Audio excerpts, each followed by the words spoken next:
Hey you guys, it's Gabby. Welcome back to my channel. Today I'm going to be talking to you guys about why I don't have a guide dog yet and what that process is like. But before we get into this video, be sure to subscribe for more content, share this video if you enjoyed it, click that notification bell so that you don't miss out on my future videos. Oh, and give me a thumbs up, especially if you're vibing with this outfit today. If you can't see the full outfit, I will pop up a picture on the screen. Or also follow me on my social media. It is in the about section of this channel and I will link it down below for you guys.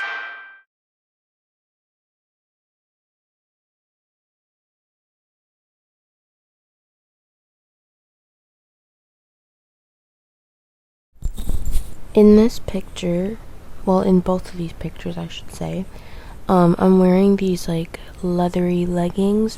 I'm also wearing a very cute white leather jacket and a pretty like spring top.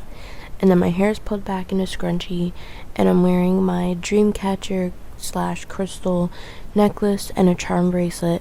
And above my head in both of the pictures are these wall decals, the butterfly wall decals, and my Good Vibes neon sign. And I look very content. Back in 2020, that's a good place to start. Not really. But back in 2020, I had started to make a whole list of goals, like I mentioned to you before in a lot of my videos, especially ones, you know, throughout the pandemic and what that was like. But one of the things that was on there was to get a guide dog, and it was something that I was thinking about for a really long time. Honestly, like since I was little, I've always wanted to get one. I always felt like it would be a useful thing for me to have, and so I took it upon myself to just go ahead and start the application, because I mean, you can always start it and come back to it at another time. So I started the application process, and then eventually, you know, I got phone calls and they were like, hey, like we'd love to do like a phone interview. One of the goals on that list was to also, you know, better my mobility skills, learn more, you know, just how to navigate, travel independently. Now, I'm not saying that I don't travel independently, but I feel like I wanted to be able to know that I'm 100% ready for a guide dog, which to me, before COVID, I knew that I was. Like, I felt like, all right, I had a whole thing planned out in my head. I was like, listen, by the time I graduate, I'm going to have a guide dog. I'm going to have a good job. I'm going to yada, yada, yada, yada, yada. But then COVID. And COVID messed up everything. And COVID like just didn't make it easier for anybody. And so I started the application process, and I wanted to better my mobility skills, better my traveling skills, and just, you know, feel better about getting around, navigating, and just even getting more and getting back to feeling like I really did remember the routes that I used to take, getting from point A to point B. And that's another thing. It's like when you have a guide dog, it is your responsibility to know how to get from point A to point B. You know, it's not up to your dog, because at the end of the day, like, it's an animal. Like, it's still a dog. It's an animal. It's not going to be like, hey, owner, woof, I know where we're going today. Follow me. I got you. As much as people may wish that that could be a thing. But, I mean, the process, depending on when you start your application process. So I started mine in the summer. So I think maybe like August, going into, one second, I'm trying to fix this bench. I started the process in August or so, and I wanted to really feel like I was going through the full experience of having a guide dog, because what I'll say is, before we get into the rest of how it works and everything like that, you go to the certain school that you apply to, whether that's GDF, what's the guide dog? What? Guide dogs for the blind, whether it's Seeing Eye, any of those schools that you choose, you know, you can have the full experience. Go for however many weeks. Each school does it for a certain amount of time. So some do it for 2, some go to 4, some go for 6. If I'm wrong, I have friends who can definitely correct me, or you can watch their videos to find out more information about like the process. If you have questions, you know, don't be afraid to comment down below. Let me know what you're thinking, and they can also probably chime in and let you know what it's like. But another thing is just like the pandemic. You know, the pandemic has probably made it harder for a lot of guide dog handlers. Those who are my friends can probably tell you. But it's definitely made it a different experience, I'm sure. And that's another thing. I wanted to make sure that I was just back to my everyday thing. And so, although I may have felt ready for it, that's still a really big responsibility. Like, you're caring for another life. You're also managing your own stuff, whether that's working, going to school, you know, your social things after the pandemic, whatever it may be. Those are the things that you have to take into consideration. Is just how do I do this while still taking care of my dog and training my dog and working with the dog, and you know, all of those things come into play. And it's a really big, it takes a lot. It really does. There is a lot that goes into it. Another part of the application now since COVID has been that they can come to your house and do their Bruno walks. I believe they're called Bruno walks. Where they can, you know, work with you and a dog, and you get to walk around, see what it's like having one, and get that experience. But what I will say is that if I have a guide dog and Jess or Chelsea or Diana or any of my other friends probably don't have a guide dog, you know, I can't just be like, hey, here you go, take it for a walk or do what you gotta do, because each person is paired with a different dog. Each person is paired with a dog that is suited for them, a dog that can help them with their daily lives, a dog that is active in a specific area that maybe another person's guide dog isn't. And so those are all the things that you need to think about. You can't just let your friend or somebody you know just take it for a test walk. You can't just hand it off. And so, also going back to the process, again, like I mentioned towards the beginning, depending on when you start the process, sometimes the waiting list to actually like get into the school can take a long time.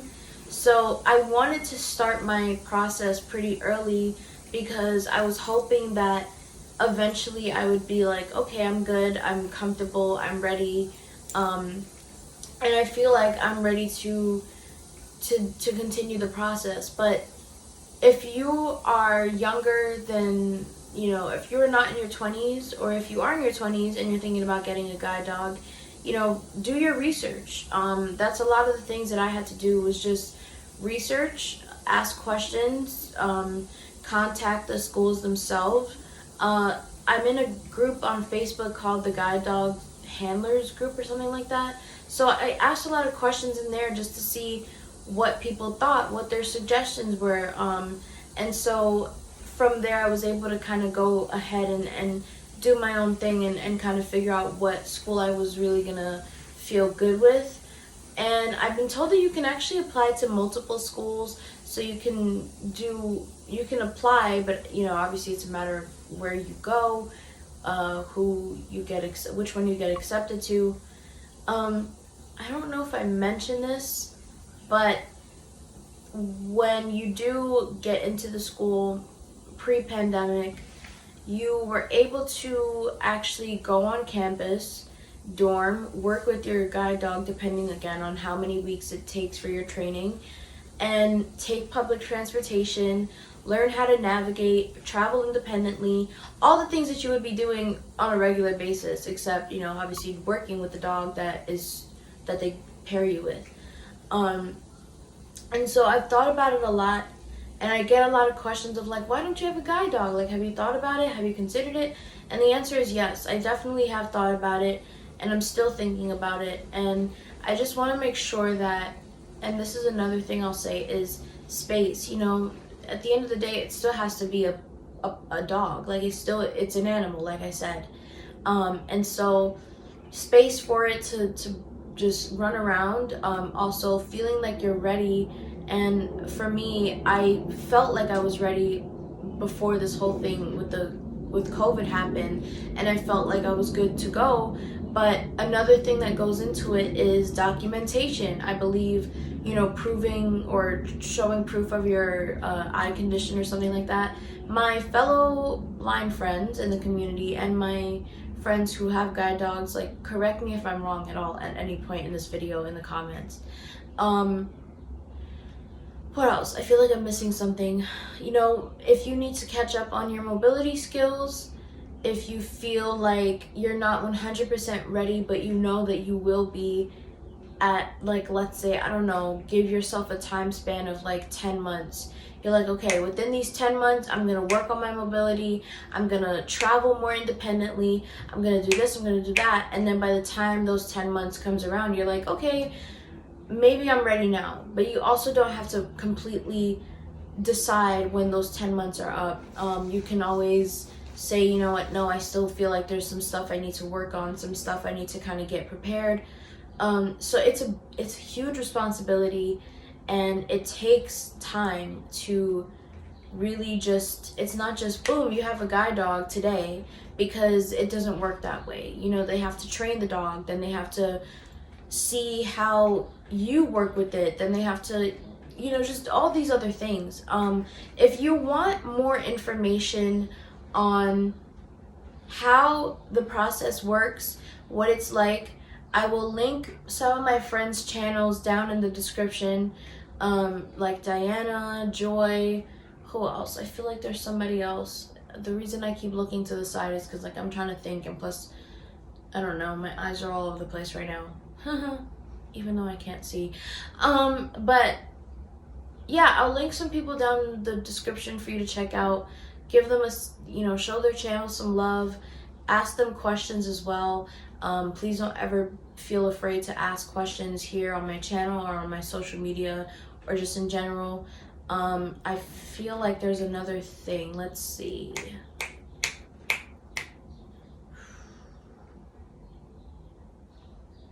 Okay, the process.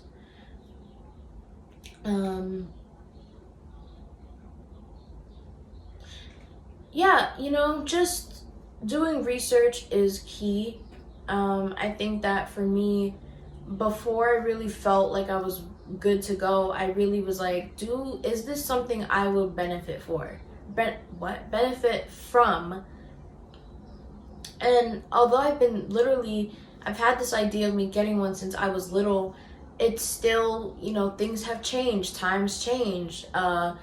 And so just considering whether or not you're ready for it, if you feel like you're ready to take on that responsibility, if you're comfortable with your own travel skills, if you feel like there's things you still need to work on, take the time before you actually get a dog to work on those things and keep practicing it. And the sad thing is, because of this COVID, I haven't really been able to do a lot of my traveling independently, which sucks because, you know, as a lot of other blind people can tell you, like, traveling independently can be a good or a bad thing depending on things and situations. So for me, I haven't really been able to do a lot of independent traveling, but I know that for sure I still have things I need to work on before I fully commit myself to the idea of getting a guide dog. And that's a big thing I really wanted to share with you guys, is just the process, why I don't have one, the keys, some of the tips to actually, before you getting the tips for you before you actually get a guide dog, and just some advice and sharing my experiences with other people that I know that do have them, and sharing their experiences, I should really say. I hope that you guys gained a lot from this video. If you want to learn more about guide dogs, the process, the application process, schools, I will link my friends' channels in the description, and I can link some information about that in the description as well. If you missed out on my previous video, click on the left side of your screen to see the last video, and then also click down in the description or go through the rest of my channel if you missed out on any of the previous ones. As I like to always tell you guys, I'm open to suggestions. I'm open to criticism, as long as you're not being mean, because I have had some people here be very, very, very mean. So if you guys have anything that you would like to see, please let me know in the comments. Let's get a discussion going, and let me know what you guys want to see next. Let me know if there's something you want me to try. I don't know, just something, a food or whatever you want me to try. Just shoot me some suggestions and let me know what you are thinking. Let me know if you have questions, and I'll see you guys next time in the next video. Bye.